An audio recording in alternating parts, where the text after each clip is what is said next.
estar aqui de novo com vocês para essa segunda parte do nosso percurso sobre a história, a formação do pensamento protestante no Brasil. Ontem nós fizemos um voo panorâmico sobre as origens do protestantismo no Brasil. Fizemos um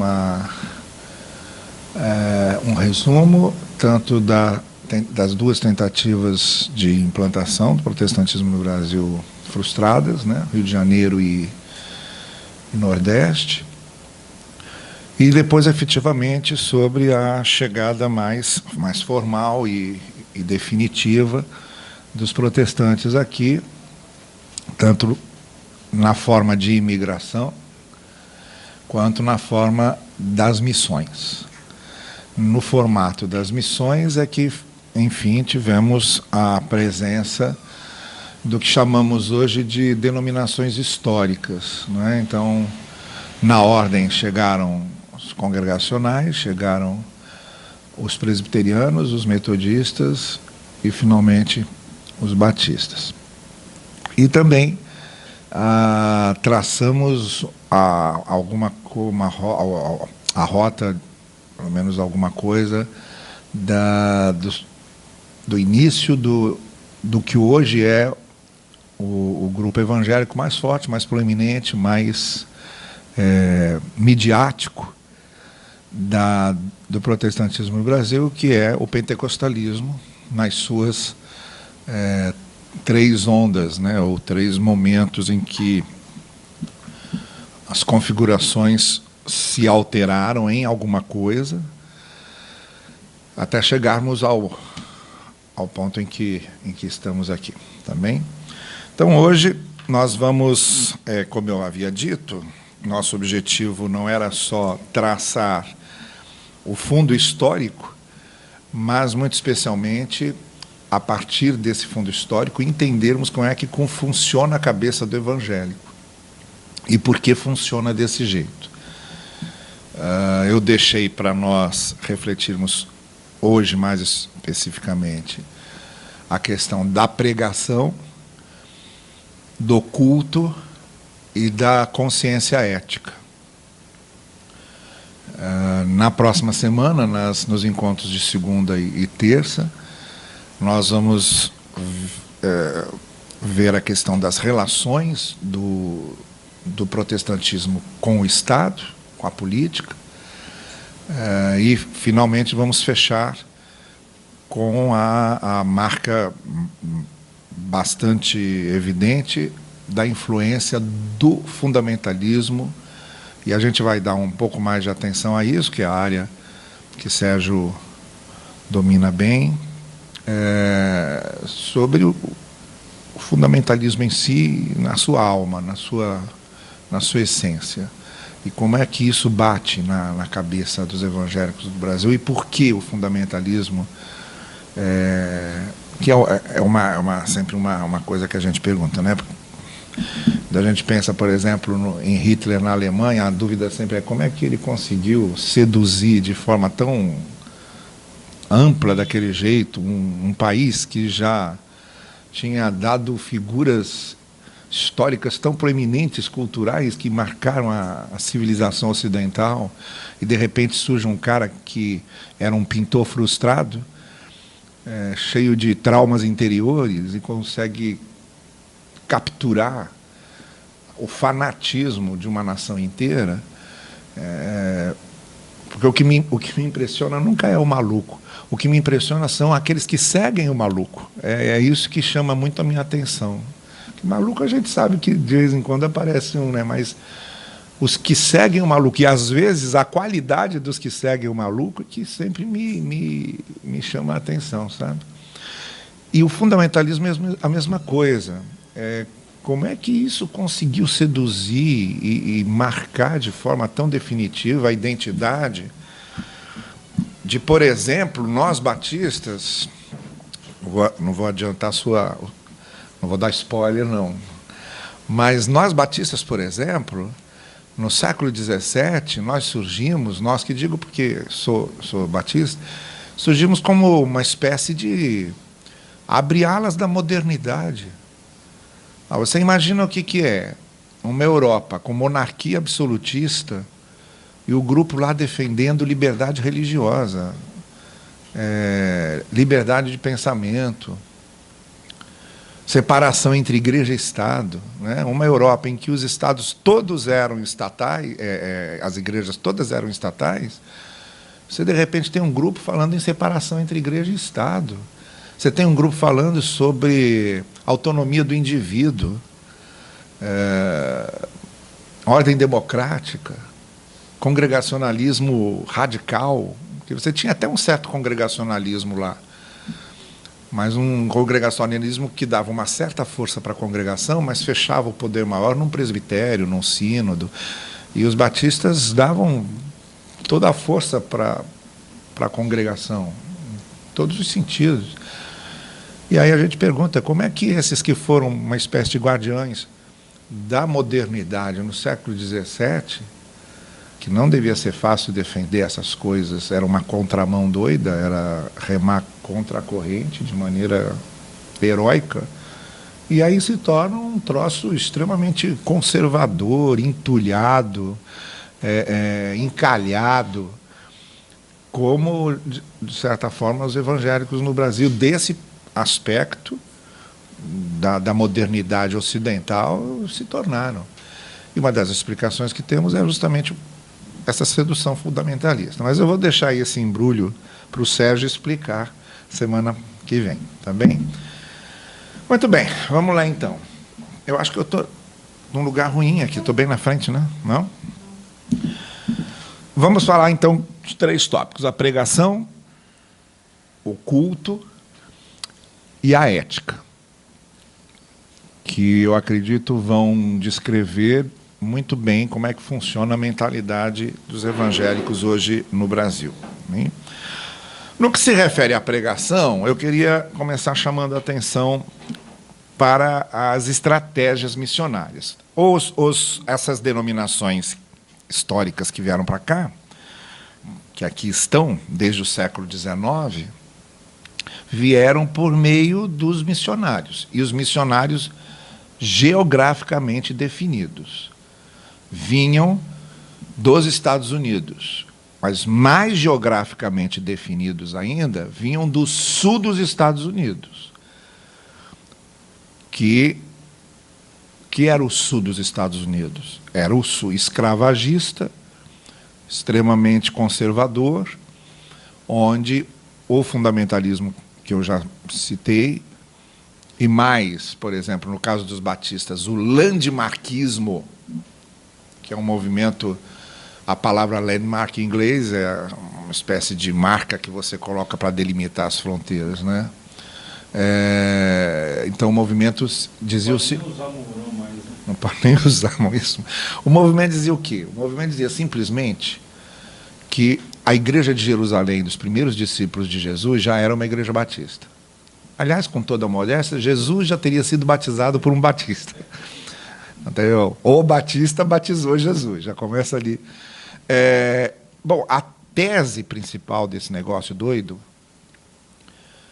é que há uma linha ininterrupta de igrejas que, ao longo desses 20 séculos, foi sempre muito fiel a um corpo rígido de doutrinas e de pregação, desde Jerusalém até os dias de hoje. De maneira que, quando você olha hoje para um batista, você está olhando exatamente para o que era um cristão no ano 1 da nossa era. Essa era a ideia. Inclusive, um dos livros mais populares nos Estados Unidos da época se chamava A Perpetuidade Batista. Era o nome do livro em inglês. Aqui no Brasil, correu muito, nas décadas de 40 e 50, muito especialmente, um outro livro, chegava nem a ser um livro, era mais um opúsculo, chamado O Rastro de Sangue, que era muito popular nas igrejas. E que esse camarada, esse autor, esse Rastro de Sangue vale tanto quanto... Aliás, eu acho que Chapeuzinho Vermelho, Pinóquio, Branca de Neve tem mais historicidade do que o Rastro de Sangue. Mas ele não faz uma nota de nada de pessoa, ele vai narrando a coisa. E ele diz o seguinte: o grupo era contra batismo infantil, ou era contra o chamado pedobatismo, né? O batismo infantil. Defendia o batismo só voluntário. E era contra a igreja estatal, ele considera batista. Então, nesse saco de gatos, ao longo da história, ele bota valdenses, ele bota novacianos, modéstia à parte, novacianos, ele vai botando todos os grupos que não tem nada a ver com batista. Nem os anabatistas têm nada a ver com batista em termos mais essenciais, né?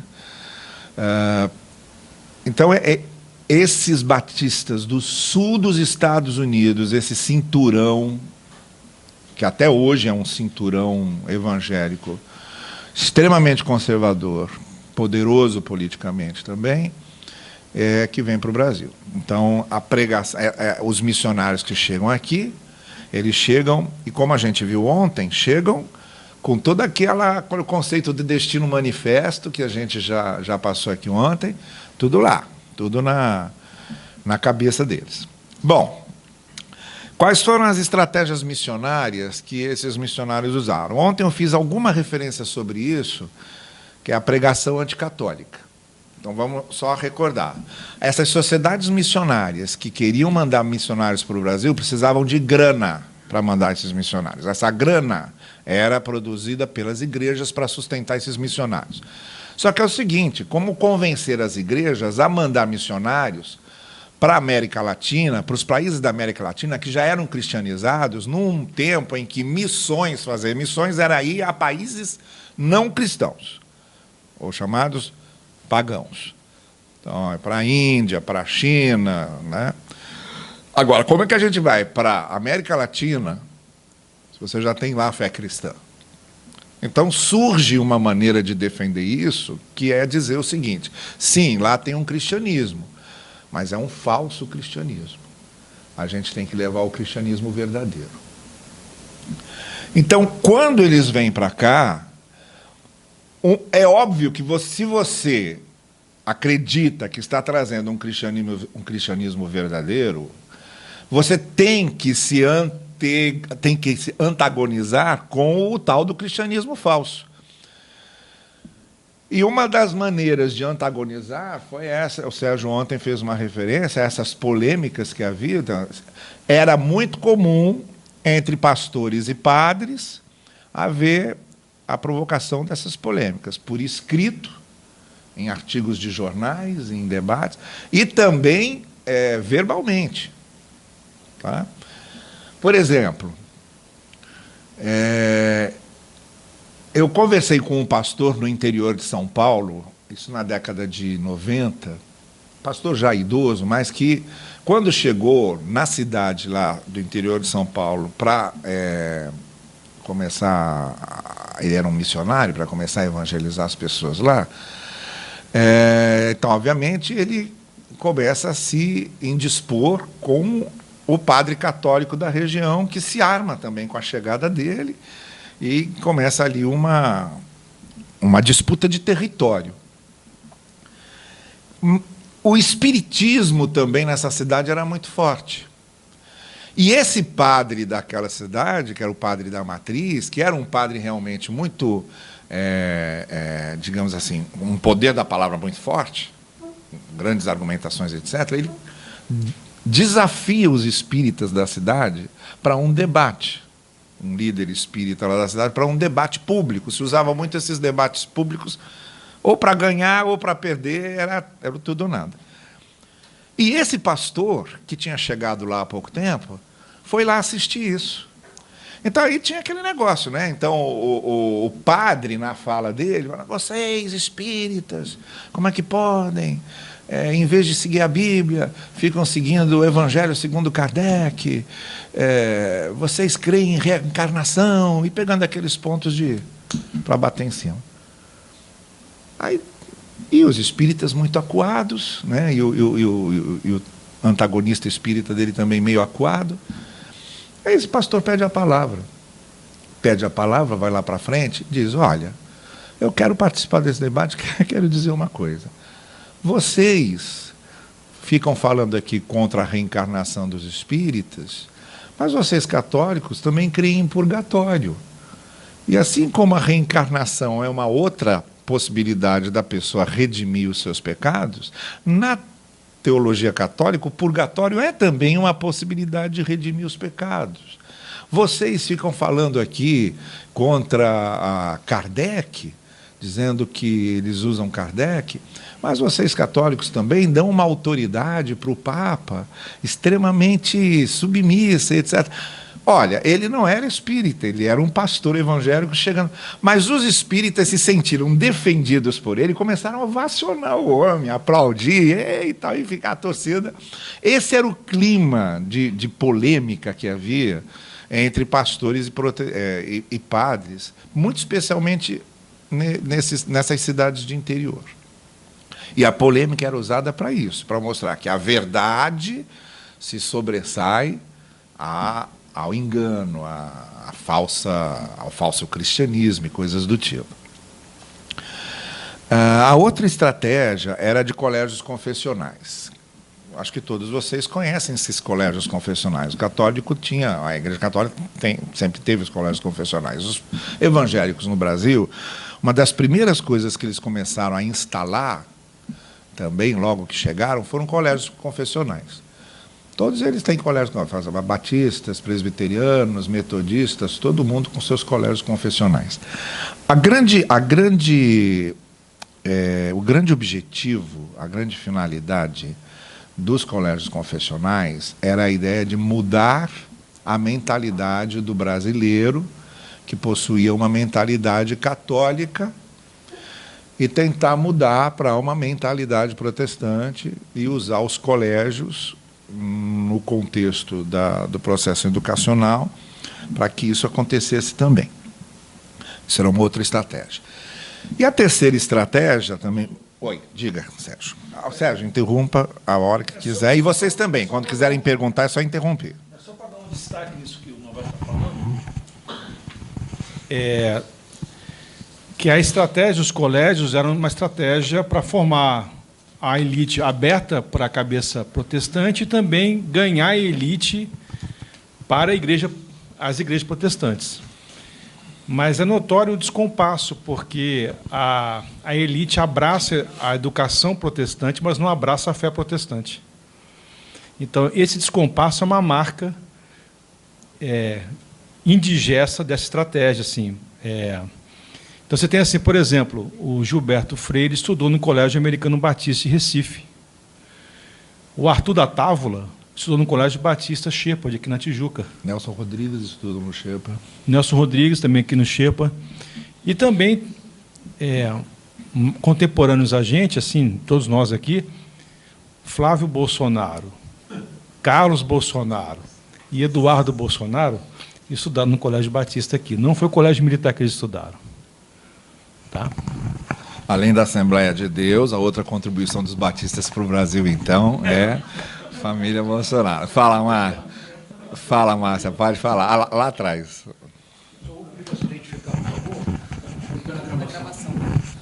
Boa tarde, me chamo Márcia Feijão, sou professora na Unirio. Se puder entrar em algum momento esse ponto do colégio confessional, que está acontecendo agora no Brasil, não sei em que momento pode voltar a retomar esse ponto do colégio confessional, que a gente está tendo um número enorme de franquias agora de escolas que se dizem confessionais novamente. E aí eu queria que vocês pudessem comentar se tem alguma percepção a respeito. Fala, Edson. O Ellison, sou pastor, jornalista. As escolas confessionais sempre foram, e aí é uma pergunta mesmo, né? Sempre foram escolas, o Sérgio falou sobre a questão da elite, sempre foram escolas para uma classe A da sociedade, porque todas as escolas confessionais, elas são caríssimas. todas as escolas confessionais elas fogem da curva das escolas normais do bairro onde elas estão. O Batista Shepherd, porque teve uma queda, talvez, na sua necessidade de manter alunos, diminuiu isso, mas era um colégio caro. O Marista é um colégio caro. Os colégios confessionais, de um modo geral, foram escolas feitas para a elite brasileira? Ou tinham algum programa, alguma ideia de que elas poderiam atingir outras classes? Tá, eu vou começar com você, depois para a Márcia, Sérgio. A Ana também pediu? Ah, tá. Desculpa, Ana, não tinha visto. Boa tarde. Meu nome é Ana, eu sou mestre em Relações Étnico-Raciais. E eu queria só perguntar se não tem também essa oposição com o catolicismo na questão das escolas, relacionado, por exemplo, ao Wesley, que tinha a questão da alfabetização, e também toda a questão assim, do século XIX da imprensa, né? Se não era uma forma de rivalizar também, né? Essa questão do colégio, de ser uma instrução. Nós damos uma instrução porque queremos, como se os católicos não dessem uma instrução. Não é nem rivalizar só, é disputar mesmo, é concorrer mesmo. Essa tentativa de fazer a cabeça tinha, sim, não só rivalizar, era disputa mesmo de seguidores, de adeptos, né?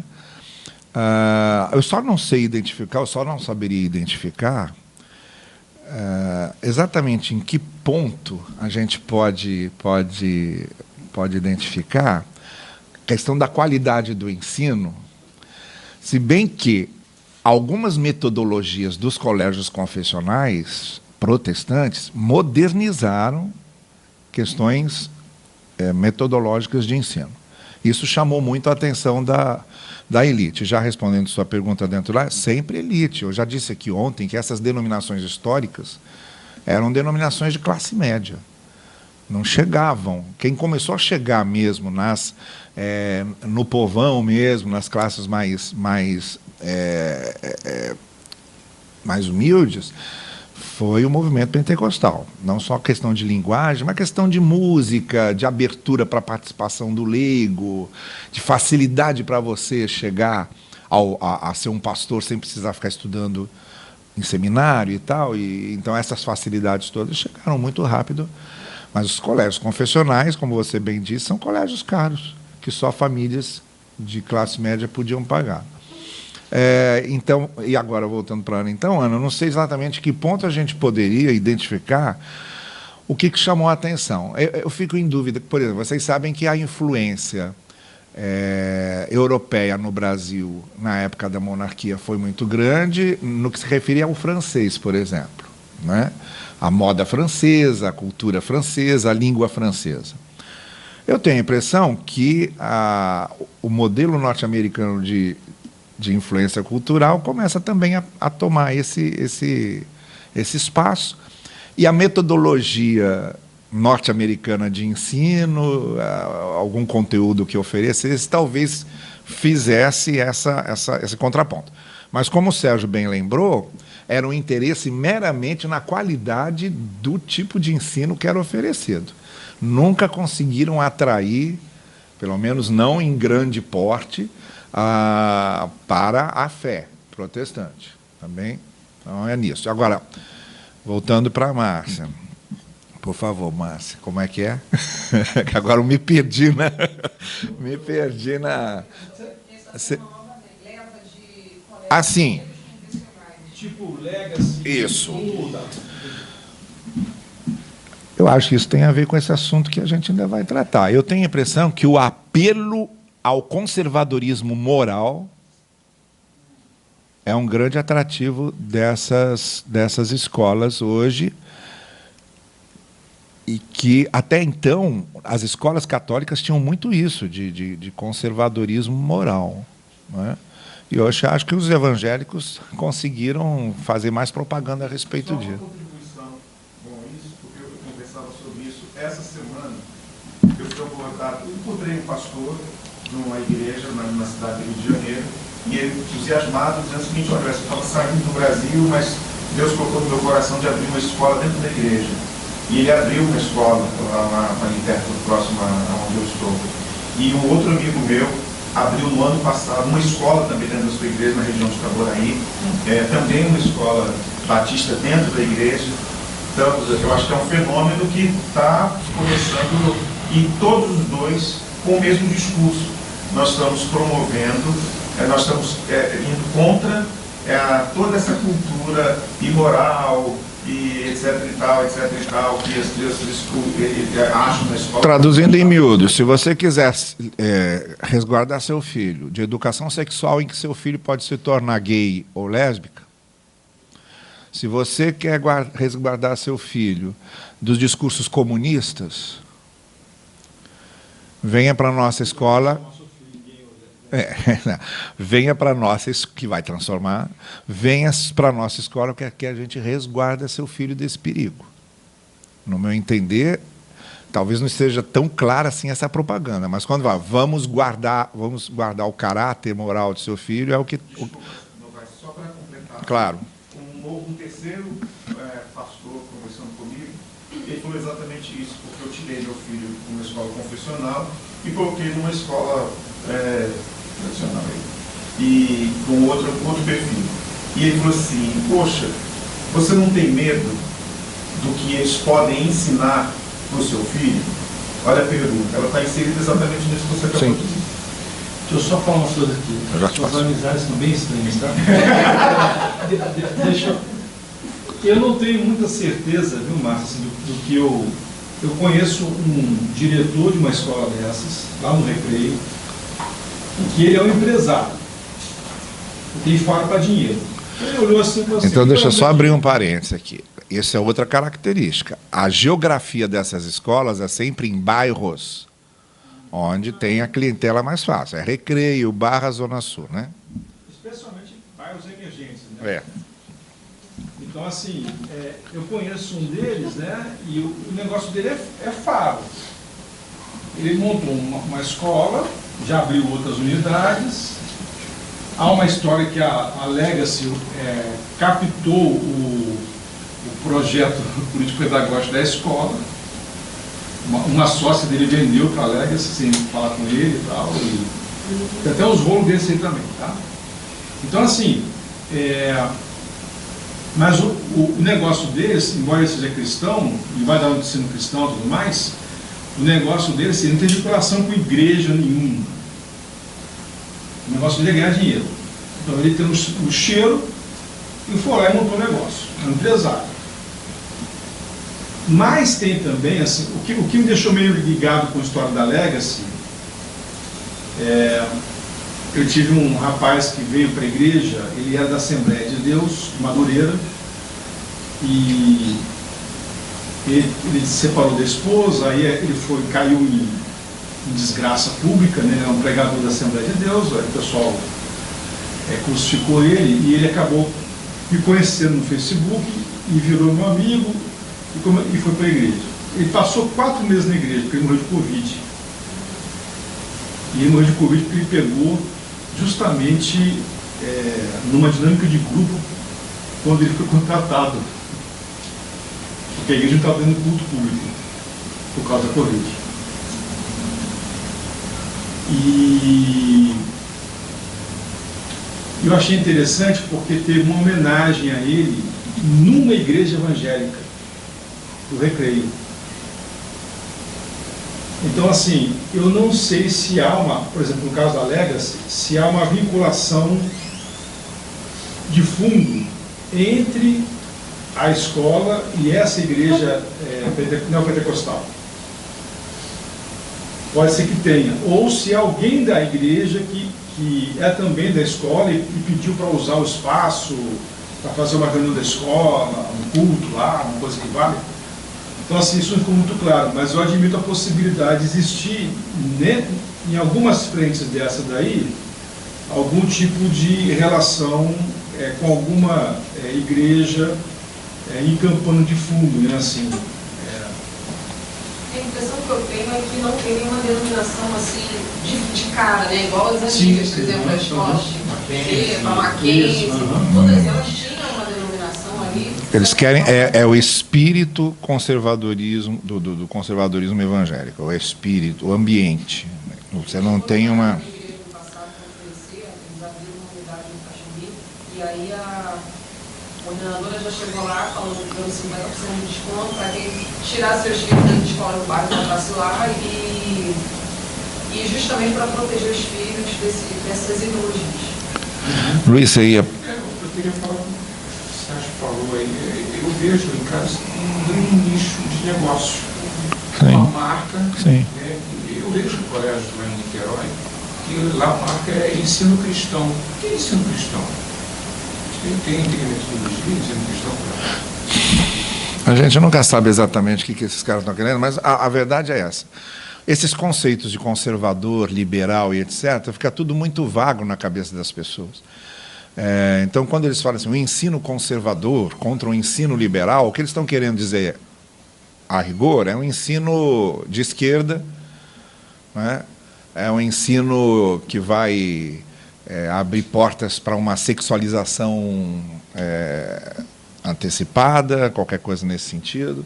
Mas mesmo aqui dentro das igrejas e nos nossos debates, dentro dos seminários, esses conceitos de conservador e liberal são muito mal formulados. Normalmente, liberal é aquele que não concorda com o que eu penso, eu chamo de liberal. A mesma coisa acontece na área política. Quem não concorda com o que eu penso é comunista. Né? Então, é isso. Aí, toda vez que fala nessa questão de conservador e liberal, eu lembro de uma história publicada num livro de um escritor chileno que se chama Noturno do Chile, Roberto Bolanhos, que não é o Bolanhos Chaves. E nesse livro, você leu esse livro, João César? Então, você vai lembrar dessa anedota, é um ex-padre contando as memórias dele. E tem uma anedota que ele conta, ele se recordando da anedota, que é o seguinte, o Papa estava recebendo uma comitiva de franceses ali, de teólogos franceses, conversando com eles e tal, e um teólogo alemão. O teólogo alemão é sempre símbolo do pior tipo de liberalismo que você pode imaginar, o teólogo alemão. Aí, de repente, entra um grupo de arqueólogos do Vaticano, entram muitos esbaforidos e dizendo, santidade, santidade, nós temos uma notícia boa e uma notícia ruim. A notícia boa é que nos localizamos exatamente o lugar do túmulo de Cristo. Sabemos onde o túmulo de Cristo está. A notícia ruim é que tem um corpo lá dentro.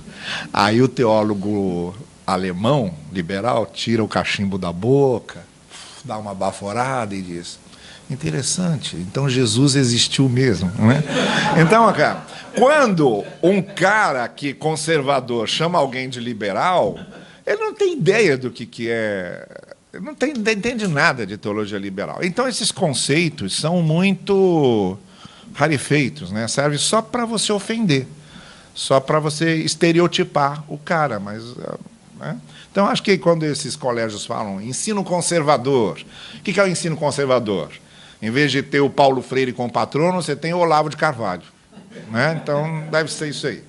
Bom, o terceiro método, da colportagem de Bíblia, que era muito usada, que era a venda de Bíblias, e, através dessa venda de Bíblias, evangelizar as pessoas e tal. E isso, a maneira mais popular como isso era feito, acabou encerrando para dar espaço para essas instituições, como a Sociedade Bíblica do Brasil e tal, que acabaram ocupando esse espaço. Duas coisas. Assim. Primeiro, na colportagem estava implícito, né, a dedicação de pessoas muito simples, fazendo arrecadação de recursos para mandar imprimir as Bíblias, por exemplo, na SBB, na Sociedade Bíblica do Brasil. Né? Então, a pessoa tinha um talãozinho lá da SBB, ela preenchia, você dava R$10 para ela, a quantia da época lá, e ela repassava isso, e isso era transformado em Bíblias para ser distribuído para as pessoas. Mas uma coisa que eu tenho pensado sobre essa questão da colportagem e dar ênfase nos impressos, né, folhetos, livros, e especialmente as Bíblias, no paralelo com o livro do Comunidades Imaginadas, do Benedict Anderson. ele fala do capitalismo tipográfico. E eu tenho pensado muito assim, se é possível traçar, isso é só um devaneio da gente, se é possível traçar uma ideia de um protestantismo tipográfico, assim, começar a ênfase desse tipo de material impresso começou a projetar ou a semear uma ideia de religiosidade diferente da católica e que teve, assim, logrou algum tipo de êxito algum tempo depois, entendeu? Assim, quando chegou lá na frente e começou a ter algum tipo maior de êxito, teve porque houve uma preparação imaginativa. As pessoas estavam já convidadas a contemplar aquilo que foi colocado para elas através dos muitos impressos. É isso. Mas você acha que hoje o que a gente tem de protestantismo no Brasil está relacionado à leitura? Não, hoje não. Eu estou falando da estratégia para a expansão. É missionário. Tem uma outra coisa sobre essa questão das Bíblias, que é a guerra das traduções. Guerra das traduções. Então, você vende uma Bíblia que tem uma tradução que preserva seus dogmas. Os dogmas. A tradução é feita em função de preservar os dogmas. Não é?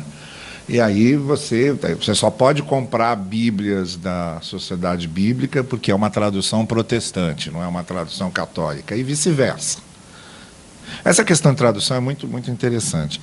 Eu falei num encontro de pastores em julho, que tinha lá uma freira que participou da tradução da versão da CNBB, da Bíblia, da CNBB. Ela fazia parte da comissão de tradução. E ela estava me contando, ela é uma hebraísta e dá aulas de tradução do hebraico. E aí eles fizeram os recortes, né, dos textos bíblicos para serem traduzidos. E aí ela foi reclamar lá com o organizador-chefe da coisa, dizendo, poxa, olha qual, Gênesis 2 aqui, que fala da criação do homem e mulher, o texto em hebraico não aparece a palavra costela, não tem no texto em hebraico. A palavra que aparece aqui não é traduzido como costela em nenhum outro texto em que a palavra aparece, é sempre traduzida como metade, como lado, e nunca como costela. Por que aqui a gente vai traduzir como costela e não como metade, como lado, e nos outros textos a gente não traduz como costela? Vamos botar aqui que Deus fez a mulher da metade do homem, do lado do homem, né? Mas por que costela? Aí o chefe dela lá respondeu, não, mas nós temos o seguinte, nós temos que vender essas Bíblias, né? Temos compradores que não vão gostar do tipo de tradução que vamos fazer aí, que pode trazer problemas.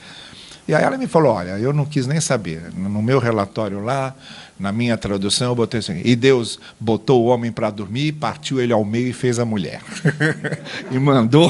e mandou essa tradução como estava. Aí eu fui conferir, porque depois, quando eu comprei a versão eu tinha comprado a versão da CNBB, aí eu fui lá olhar o que afinal tinha ficado. E ficou lá. E Deus fez a mulher do lado do homem, e não da costela, quer dizer, fica menos machista, né? Menos patriarcal. Tem uma questão da tradução também agora, entre as editoras tidas como evangélicas, né?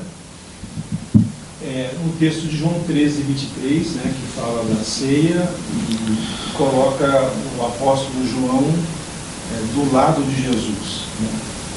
Mas no grego ali, João estava encostado no peito de Jesus. É como se tivesse abraçado ele assim, né?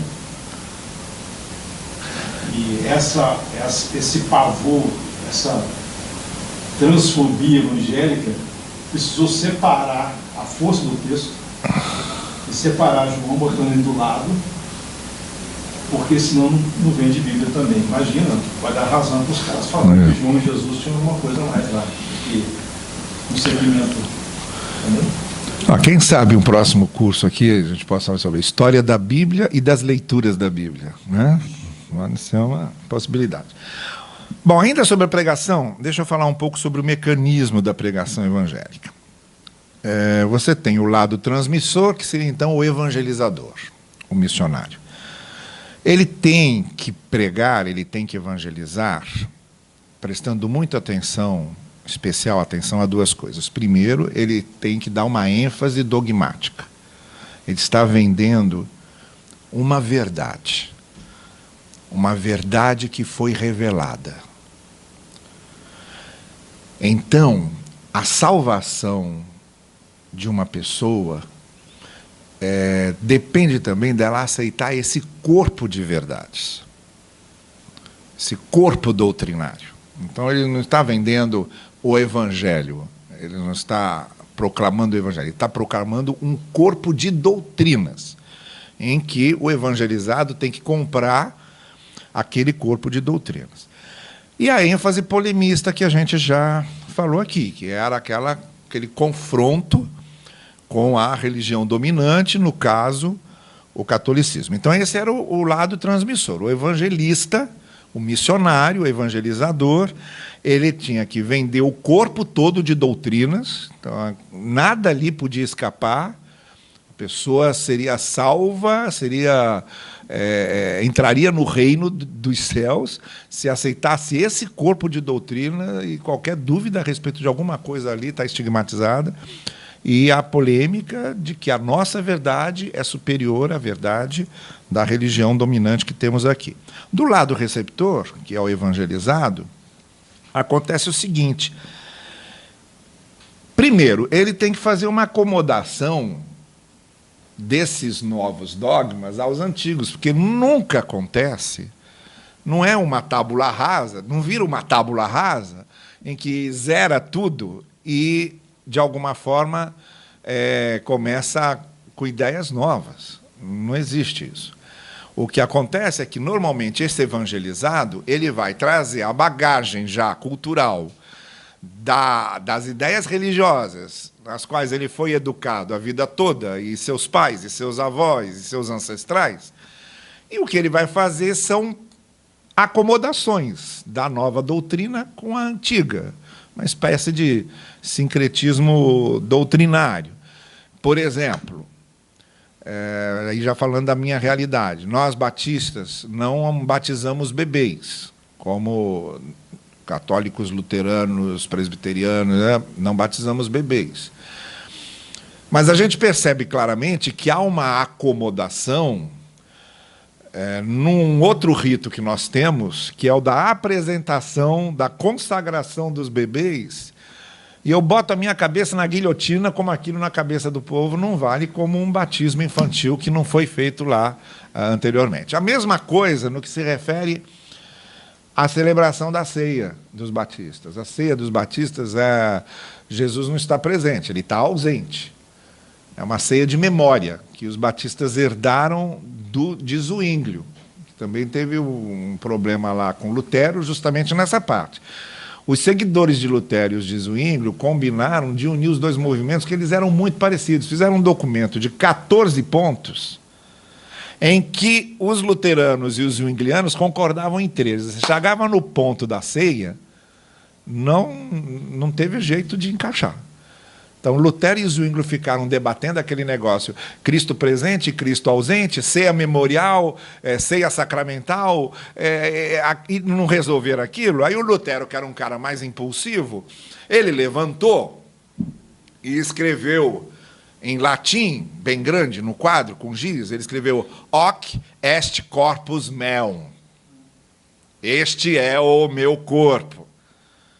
Jogou o giz no chão e saiu batendo a porta. Aliás, antes de sair, ele disse para Zwinglio, não temos o mesmo espírito. E saiu batendo a porta, porque nessa questão da ceia não teve... Aliás, esse Hoc est corpus meum, Hoc est corpus meum, acabou virando aquela expressão que usa muito nos Estados Unidos, Hox Pocus, que é o nosso abracadabra. Quer dizer, o pão vira corpo de Cristo, né? Então é uma espécie de Hox Pocus. Cultura de rádio relógio, deixa para lá. Vamos lá. A outra coisa que acontecia com o evangelizado era a tensão entre o institucional e o popular. Mas isso desde a questão católica. Como eu disse para vocês, o catolicismo que veio para o Brasil era o mais supersticioso. E havia, assim, uma tensão muito grande entre o catolicismo popular e um catolicismo mais dogmático, mais formal, o catolicismo das festas populares, o catolicismo dos santos populares e aquele catolicismo mais vaticano, né? mais corte, mais cúria. A mesma coisa aqui com o protestantismo. Se cria também uma questão entre o institucional e o popular. Aquela coisa mais formal que os missionários traziam e, de certa forma, queriam fixar em termos de fórmulas fechadas e tal, começou a haver uma certa resistência, aí se apela para questões mais simples, mais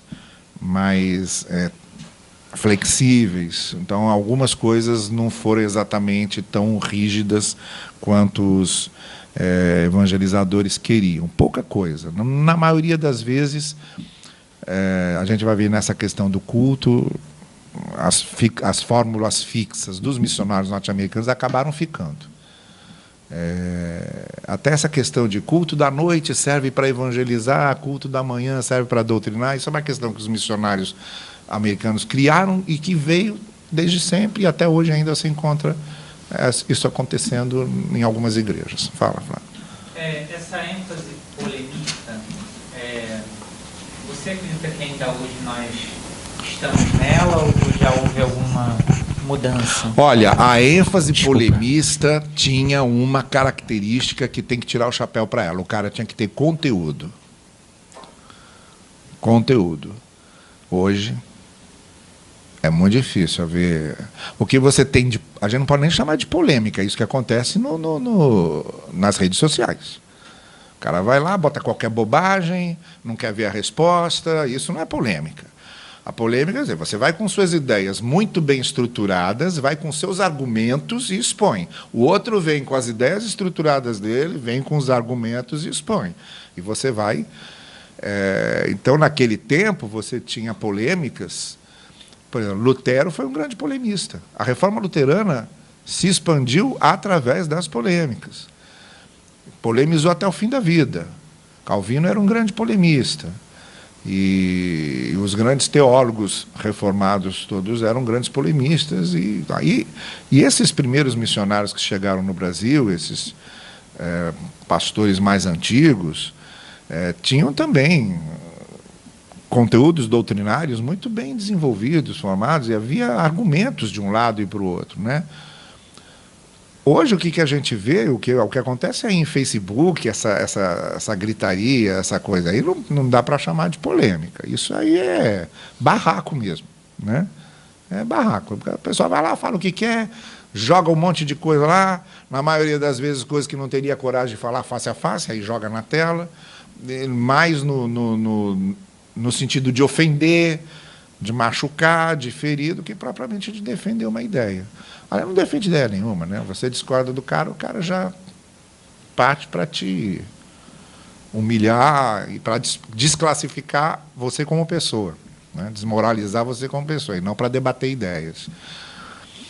Essa é a questão hoje que eu acho, que é o seguinte, Flávio. Eu e você podemos debater ideias diferentes, vamos supor, que é um exemplo que eu costumo dar. Você quer me provar que a banana é mais nutritiva que maçã. E eu quero provar para você que a maçã é mais nutritiva que a banana. Você vem com os seus argumentos e eu vou com os meus. Mas nós dois concordamos e sabemos que banana e maçã são frutas. Se você vier para um debate comigo, partindo do pressuposto e querendo defender que banana é minério, não tem condição de ter discussão. Não tem condição de ter debate. Então, eu acho que a grande questão hoje do que acontece é que os pressupostos, para ter uma polêmica, para ter um debate bem embasado, você tem que ter pelo menos pressupostos razoáveis de ambos os lados. Eu tinha um colega no seminário que a gente debatia muito, você lembra do Carmen, né? Debatia muito, era meu colega de quarto. Mas aí a gente discordava em muita coisa. E chegava num ponto que eu virava para ele: você está defendendo errado o seu ponto de vista, eu vou defender seu ponto de vista para você ver como é que se defende seu ponto de vista. Mas então dava para a gente... Mas hoje os caras não têm pressuposto nenhum. Quer dizer, são os pressupostos mais... Como é que você vai fazer polêmica? Como é que você vai discutir em cima de pressupostos que não têm coerência nenhuma? Então, isso para mim hoje é o que mais está pegando. Então, polêmica hoje a gente não tem. Tá? Ok. Eu vou fazer aqui um recorte em cima daquele livro do Bourdieu, a Economia das Trocas Simbólicas, a maneira como a estratégia missionária e a evangelização acontece, ela corresponde muito a essa análise do livro da Economia das Trocas Simbólicas, onde o Bourdieu coloca ali o seguinte, ele bota: você tem o oferecimento de um produto, então você tem um fornecedor. No caso da religião, é o sacerdote, é o missionário, é o evangelizador. É o evangelista, está ali, é o fornecedor, está te oferecendo um produto. O produto é um produto de interesse. No caso, é a mercadoria, no caso aqui, é o conteúdo da pregação, é o conteúdo do que o missionário está falando, é aquilo que o evangelizador está propondo para o evangelizado. E você tem um interessado no produto, que é o consumidor. Então, essa troca só acontece porque você tem alguém que fornece, você tem um produto e você tem alguém que se interessa em consumir. Isso acontece em todos os sentidos. Na religião, na estratégia missionária, isso também acontece. Só que no sistema religioso, como o Bourdieu vai mostrar, a economia das trocas se dá no campo simbólico. Religião, tudo é campo simbólico. Religião é a simbologia das ideias. Religião, você não tem nada concreto. É tudo no subjetivismo, porque não é uma mercadoria concreta. Você está comprando subjetividades. Por exemplo, quando o seu Deus não corresponde às suas expectativas, você muda de Deus. E o que te interessa é uma mercadoria que te vale a pena. Então você faz essa... Então, é uma mercadoria que não interessa, você troca. Eu trouxe para vocês, eu aproveitei eu tinha feito numa das minhas aulas com meus alunos lá do seminário, eu estava trabalhando esse tema e fizemos uma análise mais longa do livro do Bourdieu, mas eu trouxe para vocês uma letra de música. Eu não gosto muito de letra de música separada da música, porque normalmente letra de música se explica muito pela conjugação com a música, né? Mas para vocês verem como acontece essa questão da venda, compra, o contexto é o contexto de uma romaria. Essa é uma música do musical chamado Dança da Meia-Lua, do Chico Buarque e do Lobo, que era um balé. E a peça começa com uma romaria ali, né? Os devotos andando.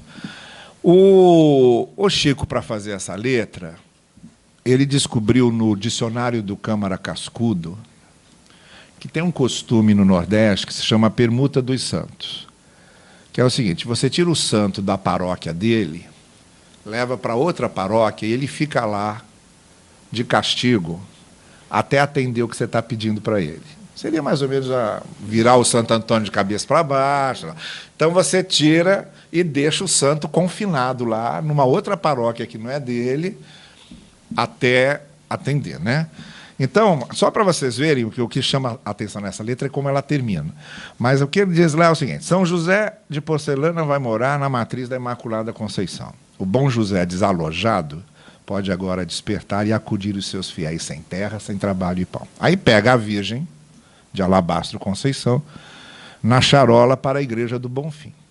A Conceição incomodada, né, legal o trocadilho aqui, a Conceição incomodada vai ouvir nossa oração, nos livrar da seca, da enxurrada e da estação ruim. O bom Jesus de Luz Neon sai do Bonfim para a capela de São Carlos Borromeu. O bom Jesus, contrariado, deve se lembrar, enfim, de mandar o tempo de fartura que nos prometeu. Borromeu Pedra Sabão vai para o altar pertencente à Estrela-Mãe de Nazaré. A Nazaré vai de jumento para o mosteiro de São João, e aí fecha o ciclo. E o evangelista para a Basílica de São José. Enfim, mas se a vida, mesmo assim, não melhorar, os beatos vão largar a boa-fé. E as paróquias com seus santos, tudo fora de lugar. Santo que quiser voltar para casa, só se for a pé. Né?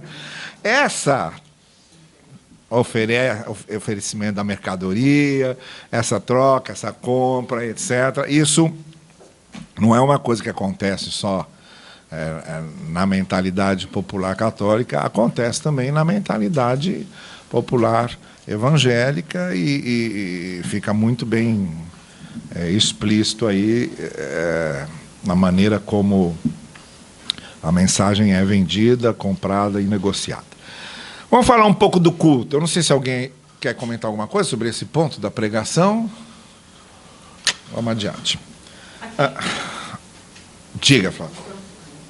Deixa eu comentar uma frase. Sou Flávio Pereira, falando de novo. Mas aqui você acha que deve isso, o Novaes? Parece que hoje em dia, eu não sei se eu estou errado, mais ainda essa troca, essa permuta ainda mais forte. Você está falando que nesse tempo tinha, mas parece, pelo menos no meio evangélico, até no meio batista, parece que mais forte, um tipo de permuta, um tipo de troca.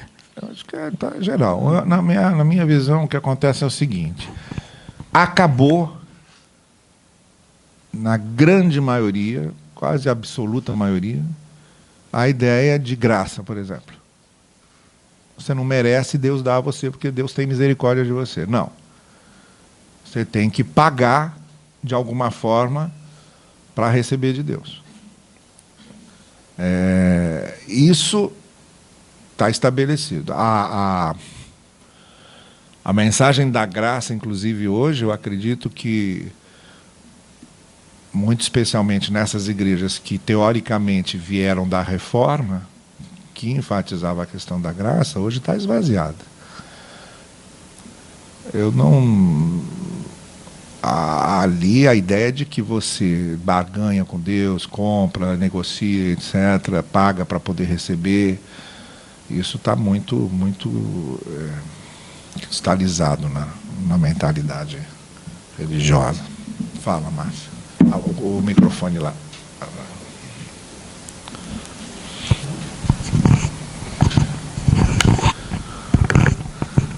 Recentemente, Márcia, eu vi num podcast evangélico um rapaz comentando que ele tem a impressão, né, que está tendo uma prestação de serviços hoje na igreja que se difere do conceito de comunidade. A pessoa ela não quer estabelecer laços ali, ela não quer ter uma relação comunitária, e sim uma relação de prestação de serviço.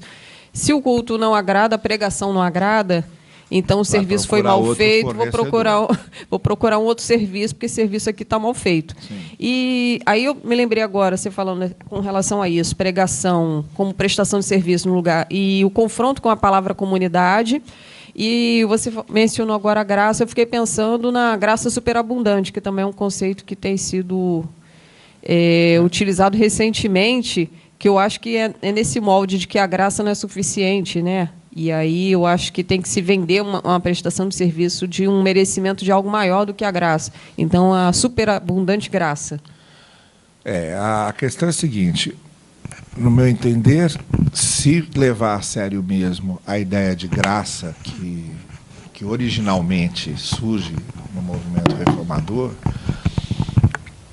muito desses apelos que são feitos, eles perdem o sentido. O fornecedor perde o poder de negociação com o interessado, se o interessado entender direitinho o que a graça significa. Entende?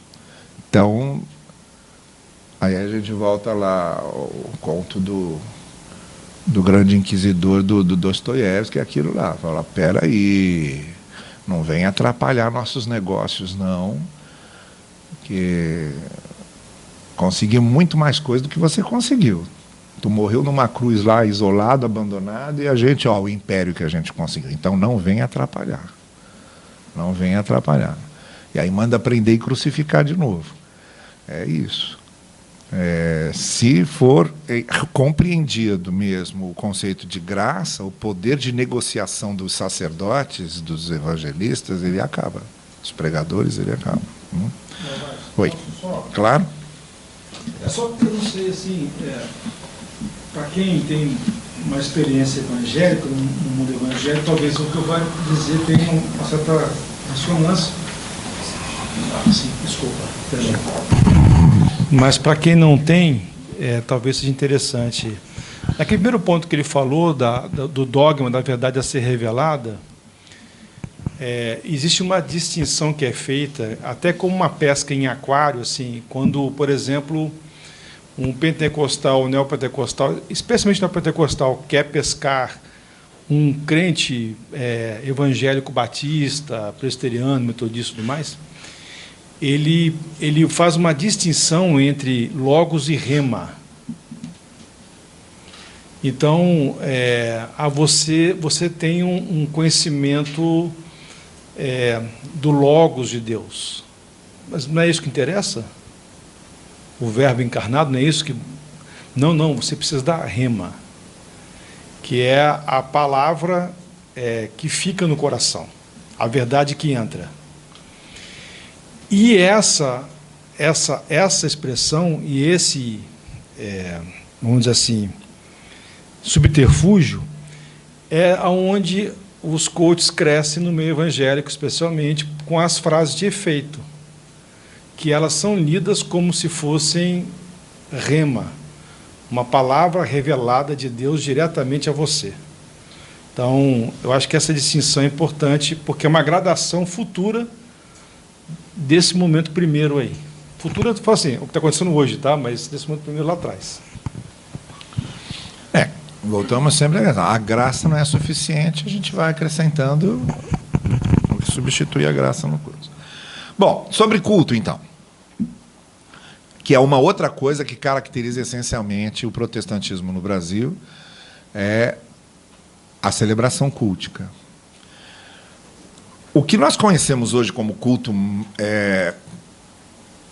peculiar aos evangélicos, ele começa a ser formado a partir dos reavivamentos na Inglaterra. Então, vamos lembrar, a igreja anglicana, com toda aquela pompa, todo aquele formalismo, toda aquela liturgia, né? Tudo muito quadradinho e etc. Mas aí você tem ali, a partir do século XVIII, XVII, você tem um problema. A Revolução Industrial começa a atrair as grandes massas para os centros urbanos. Normalmente, o excesso de formalismo dos cultos não atende à necessidade desses trabalhadores mais simples, dessa massa populacional mais informal. E aí é que surge um movimento da Igreja Anglicana, com John Wesley, que foi o fundador do metodismo, com os cultos mais informais e que abriam espaço mais para a emoção, para o sentimento. Então você tinha não só a ideia da informalidade desses cultos de massa, mas os sermões, eles se tornaram sermões conversionistas, no sentido de que, no final, é feito um apelo que deve ser visualizado para que a pessoa demonstre que está aderindo completamente àquela mensagem do pregador. E os cânticos são cânticos mais populares, mais simples, também fugindo daquela formalidade. Eu não sei quantos de vocês assistiram aquela série The Crown. Mas eu não sei se na primeira ou na segunda temporada tem um episódio que é a passagem do Billy Graham. Foi a primeira cruzada do Billy Graham na Inglaterra. E a rainha-mãe conversando com a Rainha Elizabeth vendo o Billy Graham pregando na televisão, e a rainha-mãe conversando com ela, dizendo assim, mas que coisa horrorosa. Esse homem não tem postura nenhuma no púlpito. Olha a linguagem que ele está usando. Imagina fazer isso num ginásio, fora da igreja, etc. E tal. Nesse diálogo dá para a gente ver, porque o Billy Graham, com certeza, foi o último representante, com exceção dos seus imitadores baratos, né? Mas foi o último representante dessa linha inaugurada por John Wesley, de grandes multidões, mensagens conversionistas, apelos diretos, individualizados e cânticos muito emocionais, momentos muito emotivos. Isso, de certa forma, a partir daí, então, define a ideia de culto do protestantismo, e principalmente desse protestantismo que acaba vindo para o Brasil. Aqui no Brasil, o que a gente teve foi uma primeira fase em que, por falta absoluta de material aqui, os presbiterianos, por exemplo, quando chegaram aqui, usavam o livro de oração comum da Igreja Anglicana, simplesmente traduzia para o português e usava para dar uma certa liturgia. Até hoje, os cultos presbiterianos eu considero mais litúrgicos do que os cultos batistas. Ainda são. Não é? Numa segunda fase é que você tem tradução e adaptação de hinos, como feitos pelo casal Kelly, a gente já falou sobre eles aqui, em que os hinos eram usados nos cultos domésticos e tal, e a Sarah Kelly traduziu muitos hinos. E numa terceira fase, você tem a inclusão de outros hinários, um para cada denominação. Então você tinha cantor cristão batista, hinário evangélico metodista, harpa cristã Assembleia de Deus, e tem ainda salmos e hinos, que é uma inódia feita pelos Kelly, que são congregacionais, né? Mas duas observações aqui. Primeiro, mesmo após a fase missionária de implantação das igrejas, que deveria ser uma fase transitória, e depois, à medida que você já tem nativos convertidos, né, eles deveriam assimilar aí dentro da sua cultura e do seu estilo, as denominações não desenvolveram hinologias próprias, permanecendo no estágio de hinos traduzidos. Na nossa realidade, por exemplo, batista, que é a que eu conheço mais de perto, nesse aspecto, a gente começou a ter só hinos compostos, cânticos compostos por brasileiros, feitos aqui no Brasil, tanto música quanto letra, a partir dos anos 70, com alguns movimentos para-eclesiásticos, Jovens da Verdade, Vencedores por Cristo, que você tem uma coisa mais popular. Até então, o que a gente tinha aqui era hino traduzido. Sempre hino traduzido. Raramente, se conta nos dedos aqui, 4, 5, feitos música e letra, mas se você pega o cantor cristão, e mesmo o hinário para o culto cristão, que são os hinários batistas, a grande maioria é de hinos traduzidos. Simplesmente traduzidos. Quando não, hinos que não tem nada a ver com a igreja, mas que, por exemplo, o hino da Inglaterra, em que se botou uma letra sacra nele. Aí, vamos dizer, a seleção da Inglaterra ia jogar, cantam o hino da Inglaterra, aí uma criança batista dizia assim, ih, são crentes, olha lá, cantando o hino do cantor cristão. Então, isso era assim, é como se você pegasse a asa branca e botasse uma letra sacra nela, né? Quando essa transição foi iniciada, por exemplo, com a adoção do hinário para o culto cristão batista, que era uma coisa um pouco mais brasileira, aí os cânticos informais já tinham tomado conta. o tal do louvorzão, que surge na década de 80.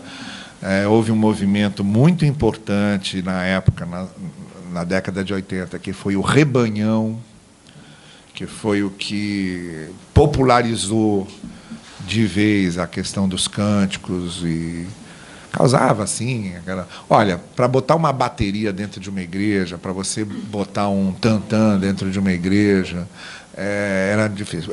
Instrumento de percussão era muito difícil, porque instrumento de percussão lembrava batuque dos centros candomblé e etc. Então não pode ter isso dentro das igrejas. Bom, essa questão da cultura é uma coisa muito triste. Diga lá. Só para... Teve uma polêmica no meio evangélico no final de 2022, com a publicação da dissertação do Kleber Lucas, né? Em que ele faz uma alusão a um desses hinos, né? Que é Alvo Mais que a Neve. Isso não tem nada a ver com a realidade brasileira, né? Essa é a tradução. Então, assim, o hino, a ênfase dele é aquele que encontra a graça se torna purificado, tão purificado que fica mais branco do que a neve. E o Kleber Lucas fez uma dissertação de mestrado no FRJ, falando sobre a estrutura racista no meio da inódia evangélica brasileira, né? E isso foi lido como se fosse um... Primeiro, assim, esses tipos de inários, eles são tidos para muitos como se fosse uma outra Bíblia. Então, qualquer tipo de crítica a isso é uma crítica à Bíblia também. Então, gera um certo transtorno. E a segunda coisa é que se popularizou uma leitura do fato que não é a leitura da crítica do Kleber. Porque as pessoas não leram o trabalho, nem o livro, nem a dissertação dele. Então, assim, mas o que o Fuxico Gospel, Pleno News, Gospel Prime, essas porcarias que tem por aí... Assembleianos de Valor, muito bem, Fernando. Esse tipo de coisa que tem por aí passou uma imagem de que assim, como se fosse uma deturpação de um canto ou de um hino sacro, né? Então, assim, é só para mostrar para vocês um exemplo do que o Novaes está falando aqui. Quando não, aquela crítica, né? Tudo é racismo agora também. Não sei eu ia falar sobre isso e também sobre perguntar se essa nova onda que teve muita gente traduzindo músicas gospel, isso, se não é uma volta, né, se perde também a cultura gospel brasileira, porque já não há mais tanto interesse em se criar aqui e é mais fácil e mais já está dando certo lá fora, então eu vou apenas traduzir. É isso. Porque até é o seguinte, já vem com o carimbo do sucesso, né? Então, vamos cantar o que já é sucesso, vamos reproduzir o que já é sucesso. E a gente limita ainda mais a participação criativa do próprio povo e da própria cultura, né? Eu quero lembrar só que a gente vai ver muito essa questão agora no último ponto, que é a ética. Não foi só não é só a proclamação do Evangelho, é a proclamação de uma cultura que se sente mais pura e poderosa do que a cultura do povo que está sendo evangelizado. Isso se vê também nos estilos musicais, né?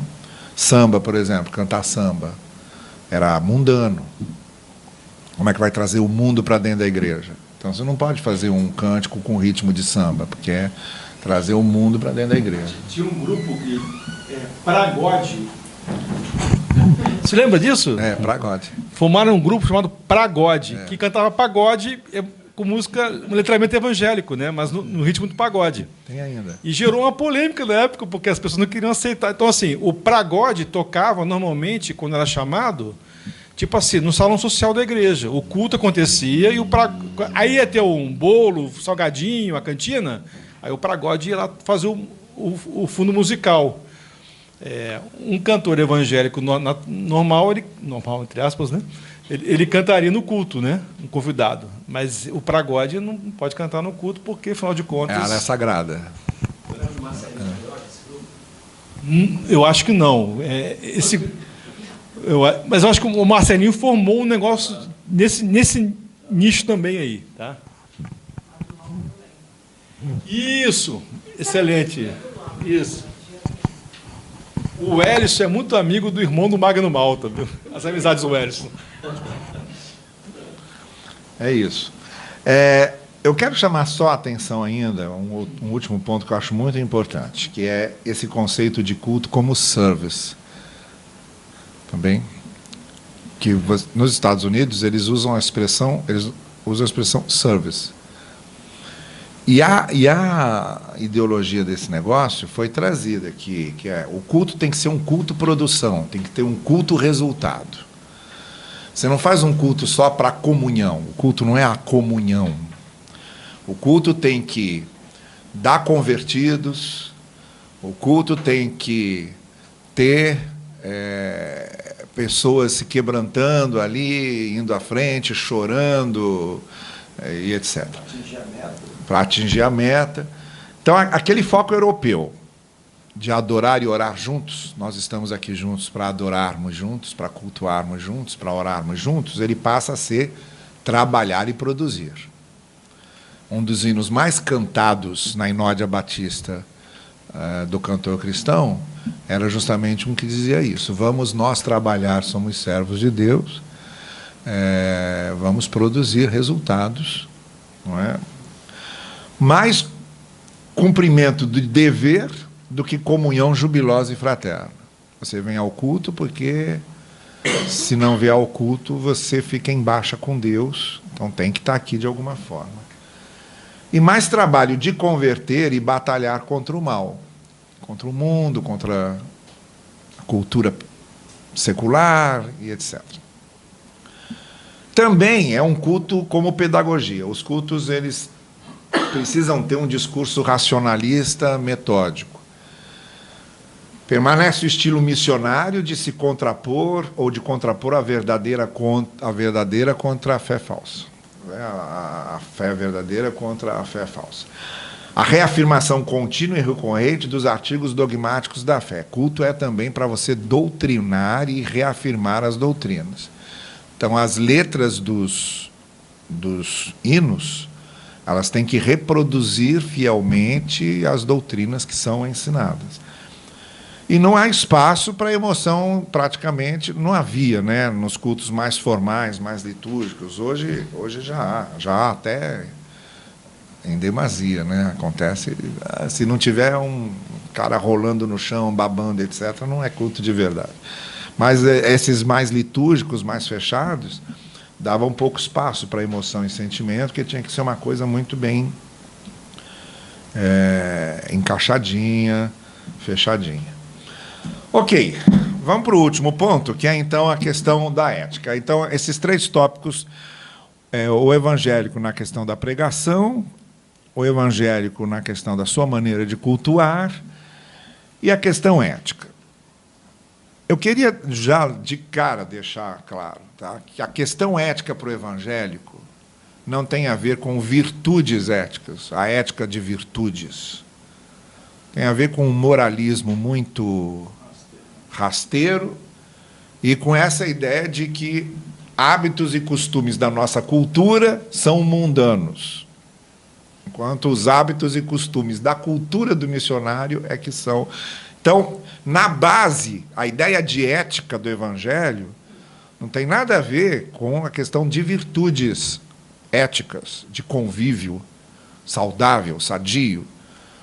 Tem a ver com isso, tem a ver com esses legalismos, né, mais estritos. Isso é um conceito que vem do... Nós já falamos aqui do calvinismo ontem, né, da força puritana do calvinismo inglês. Essa diferença entre Lutero e Calvino, por exemplo, é gritante, né? Lutero falava da justificativa pela fé e ponto. E Calvino desenvolveu uma ideia de disciplina cristã para reforçar a justificação pela fé. Por exemplo, Calvino dizia o seguinte: só pode participar da celebração da ceia quem estiver limpo diante de Deus, quem estiver sem pecado. E Lutero dizia justamente o contrário. Ele dizia, não. Quem é que pecado é que tem que participar da ceia mesmo, para poder se reconciliar com Deus. Então, essas duas visões muito, muito distintas, elas ajudam, e como a gente está ligado mais a essa, o evangelicalismo brasileiro está ligado mais a essa parte calvinista puritana, se entende o seguinte, que o processo de salvação do ser humano, ele passa por duas etapas. Não é só uma questão da regeneração, da transformação interior. É uma questão também de se submeter a um processo de santificação contínuo, progressivo. Só que esse processo de santificação contínuo e progressivo está ligado a uma submissão às regras, aos dogmas, ao estilo de vida e de conduta ensinado pelos missionários. Então, a regeneração seria essa passagem do profano, do carnal, do mundano para o sagrado, para o espiritual, essa mudança de ambiente, essa ruptura cultural, não ao mundo, que é a cultura do evangelizado. E a santificação ocorre no âmbito do controle comportamental em dois sentidos. A moralidade, como vitória sobre as tentações mundanas ou carnais, normalmente ligadas a expressões culturais. Então, o bom crente é aquele que não pula carnaval, não dança, não fuma, não bebe e tal. Então, é uma série de nãos para classificar o santo.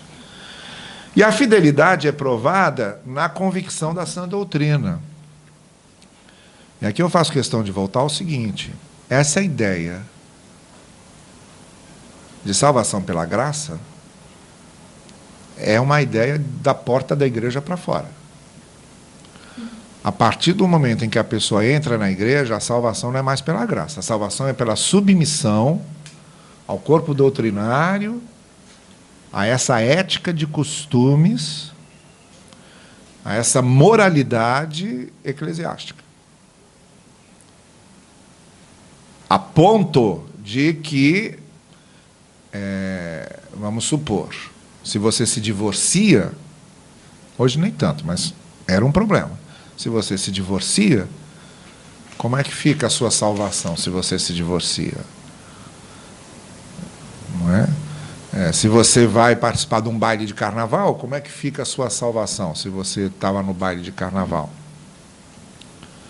Então, a ideia de salvação pela graça, ela se dissipa completamente. A sua salvação passa a depender da submissão a essas imposições de um certo comportamento, que se você foge dele, sua salvação já é colocada a sua redenção já é colocada em dúvida. Ou, se você se desvia daquele edifício de dogmas rigidamente mantidos. Isso já é uma outra questão, que é a questão do fundamentalismo. E não é a graça de Deus que salva, é a fidelidade a esse conjunto de dogmas. Tá bem? Posso? Claro. Um dos textos que nós mandamos é uma... Obrigado, sempre lembrando. Um dos textos que nós mandamos é uma das cartas inglesas de Voltaire, né, em que ele reclama do puritanismo inglês, porque institui o dia do Senhor, o domingo como o dia do Senhor, e não podia haver comércio. Então, Voltaire queria tomar seu goró, foi procurar um pub londrino aberto e não encontrou. Ele falou assim, tudo bem que vocês queiram defender o dia do Senhor e tudo mais, mas pelo menos combinem aí de abrir um ou outro pub para poder a gente que não é do dia do Senhor ter acesso ao nosso goró, né? Então, assim, é uma colocação de como é que esse puritanismo ele se traduz no moralismo mais rasteiro, tá? E se você começa a pesquisar a história das exclusões disciplinares das igrejas, aí você vai encontrar as coisas mais absurdas. Eu tenho um tio que foi excluído da comunhão da igreja porque jogou futebol no domingo, pelada. Uma peladinha de domingo. A minha sogra, com 8 anos de idade, porque foi num parque de diversões, recebeu uma comissão com 8 anos de idade, recebeu uma comissão de disciplina da igreja em casa, porque descobriram que a criança tinha ido no parque de diversões no domingo.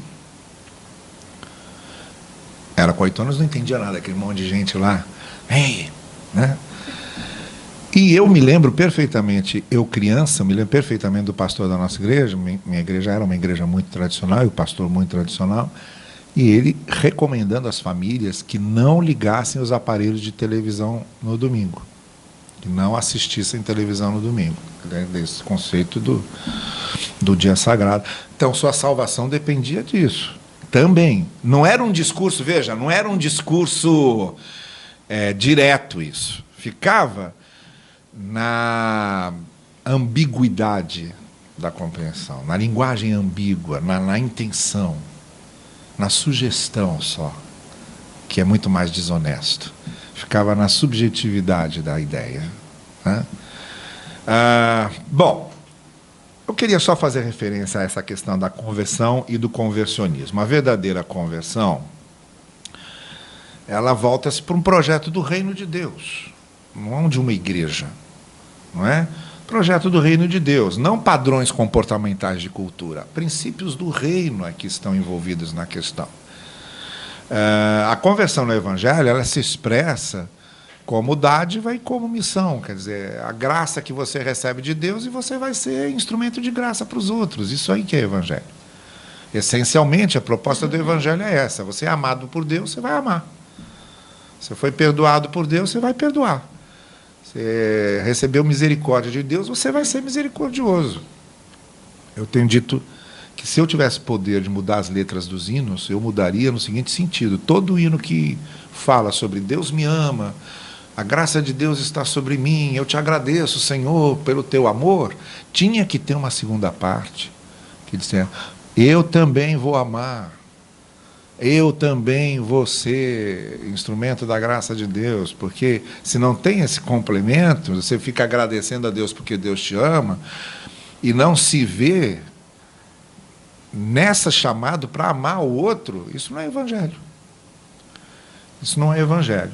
Então, essencialmente, o Evangelho é isso, é essa dádiva, você se vê como alguém que recebeu uma dádiva amorosa de Deus e alguém que se vê como instrumento para ser uma dádiva amorosa para o outro.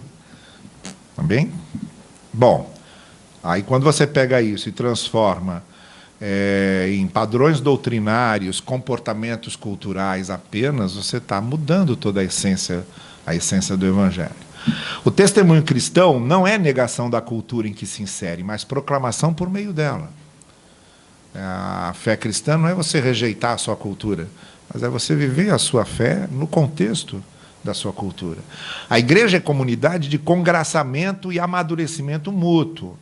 Reduzi-la a um tribunal disciplinar de comportamento é apequenar a sua missão, que é o que normalmente acontece nesse conceito de ética de muitas igrejas evangélicas, ver a igreja como um instrumento de juízo, um tribunal de controle da vida das pessoas, de ficar perseguindo disciplinarmente as pessoas, controlando a vida das pessoas, etc.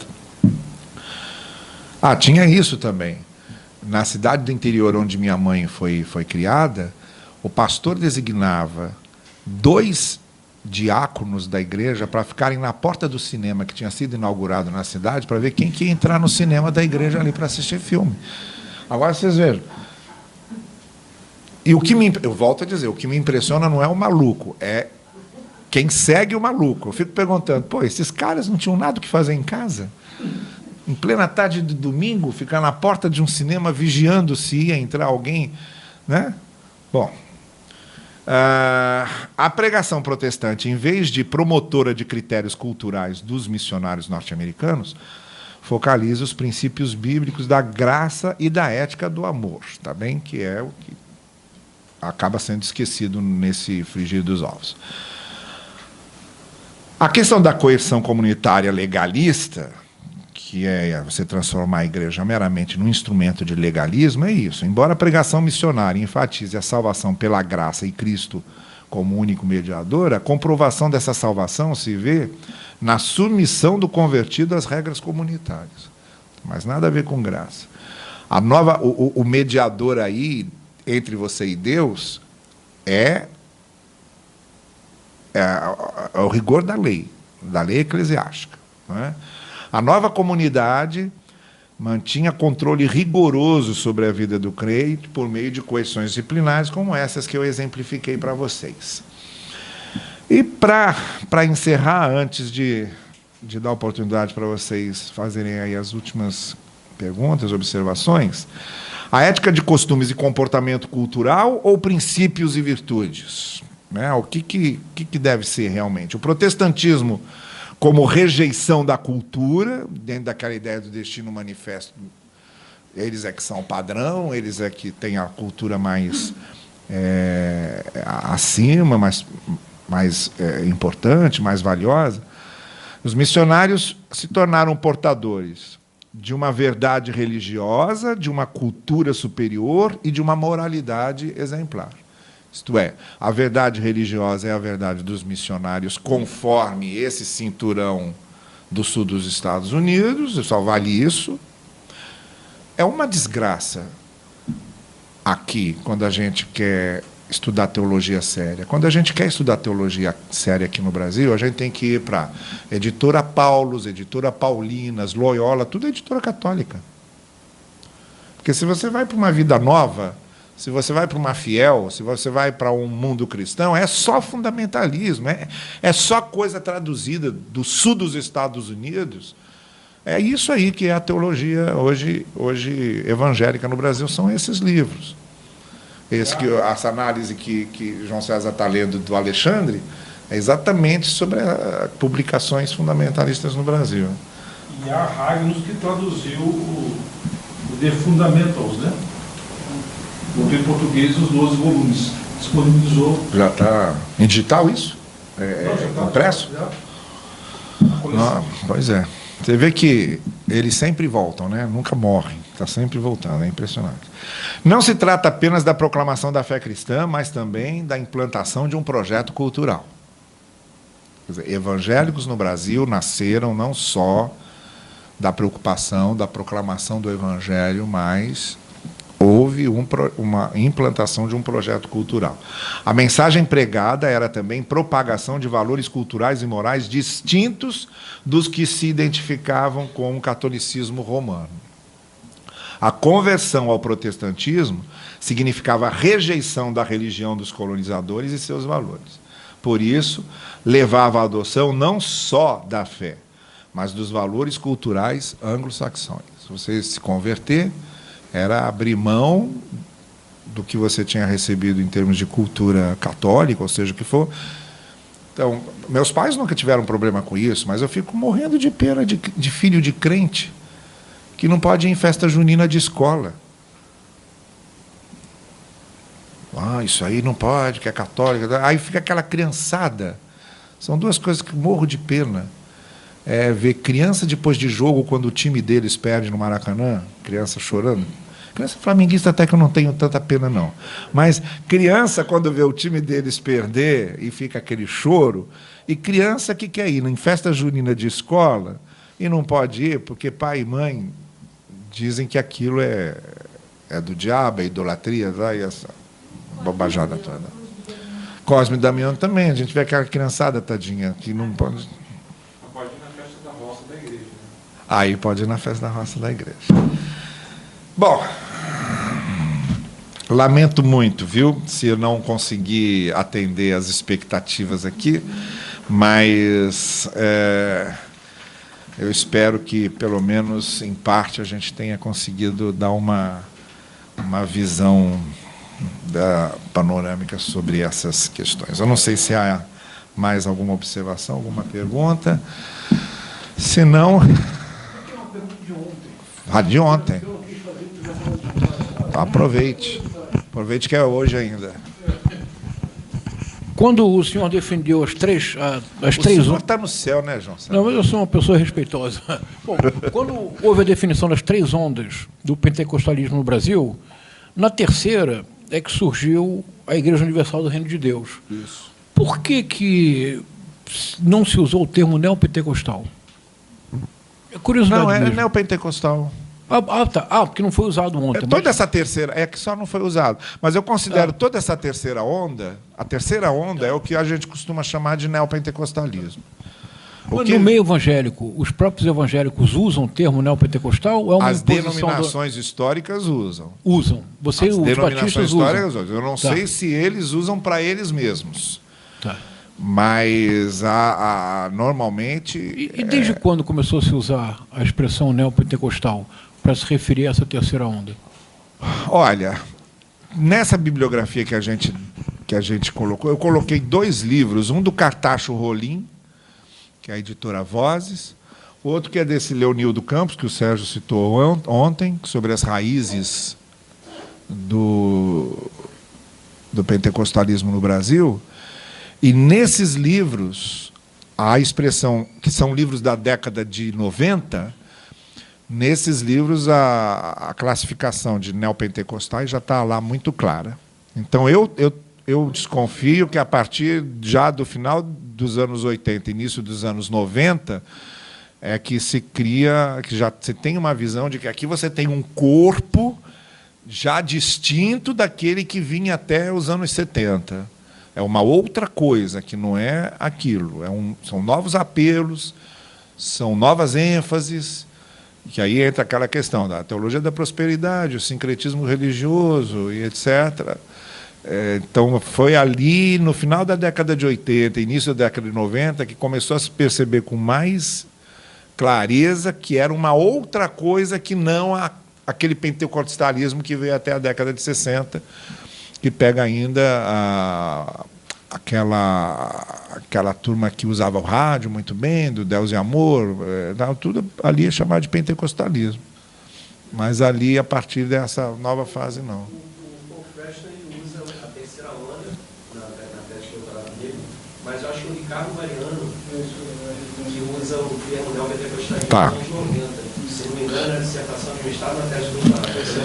Eu tenho a impressão que antes dos anos 90, e talvez por isso, não tinha ainda a condição de se fazer esse tipo de análise mesmo. Estava muito, muito em cima, né? A partir daí, do final dos anos 80, início dos anos 90, que já começa a se distinguir que era uma coisa nova que tinha surgido ali. Como agora estão falando de quarta onda, porque a gente já começa a perceber que também já tem uma outra nuance surgindo no ar, né? Só foi para o professor ontem, né? Mas esse termo foi o termo que venceu assim, no uso, mas é um termo controverso até mesmo, especialmente na teologia, né? O cara que faz o prefácio do livro que eu organizei para treinar, Paulo Donizete Siqueira, ele se recusa a usar o termo de Mariano, né? E ele chama de pós-pentecostalismo. Porque ele fala assim, isso que está aí não tem nada a ver com o mundo pentecostal, é uma outra coisa. Então, já seria tão distinto. Isso. A crítica dele seria a categoria sociológica. Isso. É como, por exemplo, a Cristina Vital e a Viviane. E a Viviane se recusam a usar narcopentecostalismo justamente porque não é uma categoria sociológica, né? Narcopentecostalismo. Então, assim... Só até meio pejorativo. Né? Vale até a pena, porque esse é o texto do Lattes do CPS, que é o mais citado dele, né? Assim, porque na época ele publicou, gerou muita discussão, mas assim, ele ganhou uma certa visibilidade no meio teológico, evangélico, né? Mas assim, não passou a fronteira para o meio acadêmico, por exemplo, USP, UERJ, federais, ele não entrou, entendeu? Talvez ele tenha conseguido fazer alguma coisa lá na Federal Rural de Pernambuco, onde ele dava aula.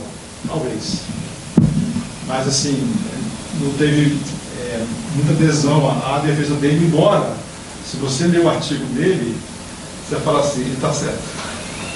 O Adroaldo Almeida, lá na Federal de Pernambuco, usa neopentecostalismo também. Talvez tenha sido influência do... Olha, agora o que me impressiona é como, por exemplo, eu vou contar para vocês. Eu entrei no Uber e quando eu abri a porta para sentar no Uber, o motorista virou para mim e falou: "Boa tarde, varão." Falei: "Bom, varão, tal." Aí fomos conversando, lá pelas tantas eles soltam um negócio assim: "Porque pelo sangue de Cristo vai dar certo." Aí eu não me segurei. Aí eu perguntei: "Você é crente?" Ele falou: "Não." "Não, você não tem nenhum envolvimento com a igreja evangélica?" "Não." Aí na hora que parou o Uber, fui me despedir e tal. "Vai na visão, hein?" Aí eu achei assim interessante, porque ele não é crente, não tem família crente, mas como essa linguagem já se incorporou no linguajar popular, sem nenhuma vinculação com propriamente. Então, esse poder dessas denominações pentecostais, essa influência, a gente realmente não pode negar, já aconteceu. Já aconteceu e está muito notório. Claro. O Paul Preston, ele fala sobre... Tem uma frase muito interessante que ele fala assim: quanto mais o brasileiro se torna evangélico, mais o evangélico se torna brasileiro. No sentido de aderir ao comportamento sociológico brasileiro e tal. Mas assim, a minha pergunta vai assim: até que ponto essa era de fundamentalismos que a gente vive, ela vem da religião para a sociedade, ou ela vem do comportamento do brasileiro, aquele homem cordial, que diz respeito a risos, que é violento? E que é conservador. Eu acredito que o brasileiro ele é muito conservador. O brasileiro é muito conservador. E eu acho que muitos apelos dessa onda fundamentalista, ela atende expectativas desse pensamento mais conservador brasileiro. Eu pergunto isso porque, assim, morreu o Silvio Santos agora no sábado, e eu observei pessoas que se dizem de esquerda, como eu, e falando: já foi tarde, menos um milionário no mundo, menos um judeu. E eu já li declarações, né? Eu sou pró-palestina, óbvio, apesar de concordar com o professor Michel Berman em muitas questões, ser aliado a ele, mas eu sou pró-palestina total, concordo que é um genocídio, mas também eu vejo veladamente um crescimento antissemita, talvez até por consequência disso. E eu vi uma pessoa que se disse de esquerda falando: Hitler matou o povo. Eu até guardei esse print. Então, assim, a gente está se tornando aquilo que a gente condenava. Sabe? A gente está se tornando um fascista velado. E isso de setores radicais de esquerda. Aqueles marxistas mais ingênuos, que só viram o manifesto e acham que dão resposta do mundo.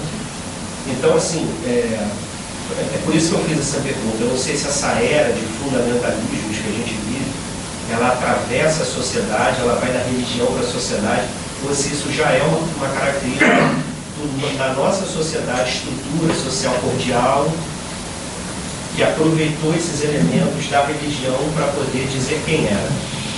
Eu acho que a sociedade brasileira sempre foi muito conservadora. Como é toda a sociedade aristocrática, é sempre muito conservadora. Patriarcal, aristocrática, é sempre uma sociedade conservadora. Mas eu acredito que tem um elemento aí que nós não devemos desprezar, que é esse ambiente bélico que estamos, esse ambiente de confrontação que estamos, está tudo muito à flor da pele. Tudo muito à flor da pele. Nenhuma ideia é só uma ideia. Ela vira um objeto de rancores e ressentimentos. E isso não é só no Brasil, não. Nós estamos vendo isso em diversas partes do mundo. Então, eu acho que esse conservadorismo natural, talvez ele, em outras épocas, fosse mais convivível. Mas, nesse ambiente que estamos, ele se torna bastante agressivo. E essa agressividade, ela é respondida com mais agressividade também por pessoas que como você diz, né, de repente a maneira como a esquerda defende seus ideais, tem que ter cuidado para ver se não está defendendo com os mesmos métodos que são criticados. Mas eu acho que isso vem desse ambiente bélico. Até quando vai durar esse ambiente bélico? Não sei. Até esse pêndulo vai... Bom, não sei. O que sabemos é que estamos num ambiente bélico, e esse belicismo está em todas as dimensões da sociedade. Religiosa, política, econômica e tal. E até quando dura? Vai saber. Tá bem?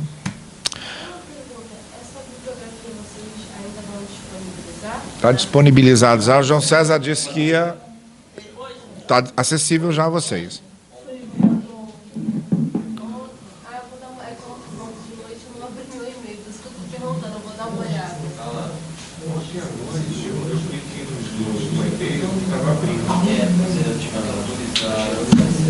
Tá bem, gente. Muito obrigado. Tem merenda? Tem merenda? Hoje não? Olha.